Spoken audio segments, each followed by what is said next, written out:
بسم اللہ الرحمن الرحیم۔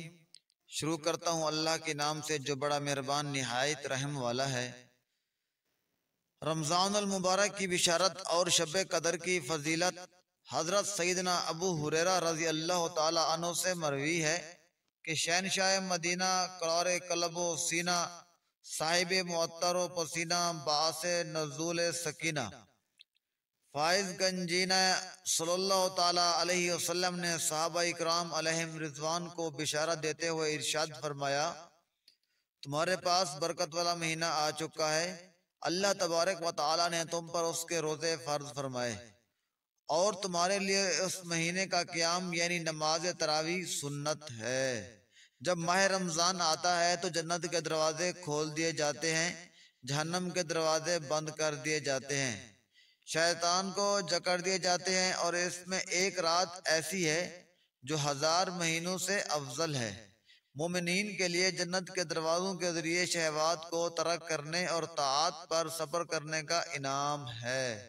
جو صبر کرے گا اسے اجر ملے گا، جو شکر کرے گا اسے تنگی کے بعد آسانی ملے گی، جو صدقہ کرے گا اسے فضل اور نیکی ملے گی، جس نے لوگوں سے نیکی کی اس نے اپنی آخرت کے لیے نیکیوں کا ذخیرہ کر لیا، اور جس نے اللہ تبارک و تعالی کی رضا کے لیے روزے رکھے اور قیام کیا اس کے گناہ بخش دیے جائیں گے، اور جس نے اللہ تبارک و تعالی کو اپنے دل میں یاد کیا اللہ تبارک و تعالی نے اپنے فرشتوں میں اس کا چرچا کرے گا، اور جسے تقوی اختیار کیا اس نے کامیابی اور بشارت کو پا لیا۔ ایک آیات کریمہ ہے جس کا ترجمہ جو اللہ سے ڈرے اللہ اس کے کام میں آسانی فرما دے گا۔ زمانہ رحمت کو غنیمت جان کے یہ خوشگوار ایام گنتی کے ہیں۔ روزے کے راتوں میں نجات طلب کر کے اس کی گھڑیاں بروز قیامت گواہی دیں گی، اور بلا مشقت حاصل ہونے والی نیکیاں پانے کی کوشش کر، پس روزے دار کو اعمال کا اجر فوراً ملتا ہے۔ چنانچہ منقول ہے کہ روزے دار کی نیند عبادت اور اس کے ساتھ تسبیح ہے، اس کی دعا قبول ہوتی ہے، اس کے اعمال کے ثواب کو کئی گنا زیادہ بڑھا دیا جاتا ہے۔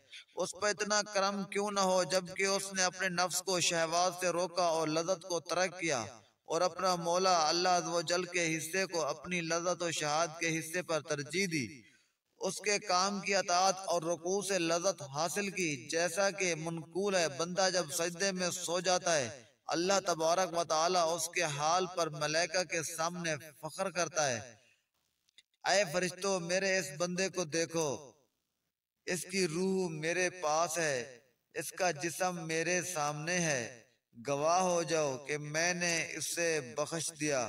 کتنے اچھے ساجدین ہیں،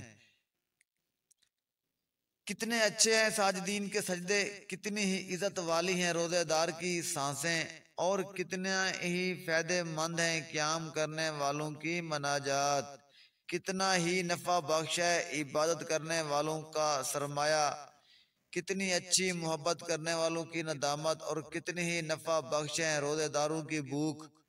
جیسا کہ منقول ہے کہ بندہ جب بھوک کی حالت میں سوتا ہے تو شیطان اس سے دور بھاگتا ہے، جب روزے دار جاگ رہا ہوتا ہے تو اس سے شیطان کا کیا حال ہوتا ہوگا، اور بندہ جب سحری کی حالت میں جاگ رہا ہوتا ہے تو شیطان اس کی رگوں میں خون کی طرح گردش کرتا ہے، تو جب بندہ پیٹ بھر کر سو جاتا ہوگا تو اس وقت اس کا کیا حال ہوتا ہوگا۔ اے بندے بھوک کی برکت اور اس میں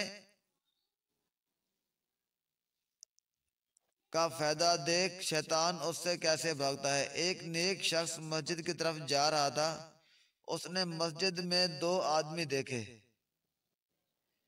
جن میں سے ایک نماز پڑھ رہا تھا، دوسرا مسجد کے دروازے پر سویا ہوا تھا، جبکہ شیطان باہر حیران و پریشان کھڑا آگ میں جل رہا تھا۔ اس مرد صالح نے شیطان سے پوچھا میں تجھے حیران کیوں دیکھ رہا ہوں؟ شیطان نے جواب دیا، اس مسجد میں ایک شخص نماز پڑھ رہا ہے، جب بھی میں اس کو نماز سے بہکانے اور غافل کرنے کے لیے داخل ہونے کا ارادہ کرتا ہوں تو مسجد کے دروازے سونے والے شخص کی سانسیں مجھے روک دیتی ہیں۔ سبحان اللہ، دیکھو روزے داروں کی سانسیں کیسے شیطان کے مکر سے دلوں اور جسموں کی نگہبانی کرتی ہیں۔ شیطان ان تک نہیں پہنچ سکتا، نہ ان کے پاس آ سکتا ہے۔ پاک ہے وہ جسے پسندیدہ بندوں کو ہدایات اور ثواب اور درستگی کی توفیق عطا فرمائی۔ ویڈیو اگر اچھی لگی ہو پلیز لائک اور چینل کو سبسکرائب، کمنٹس میں رہنمائی ضرور کیجیے گا۔ وما علینا الا البلاغ المبین، صدق اللہ العظیم۔ اللہ حافظ۔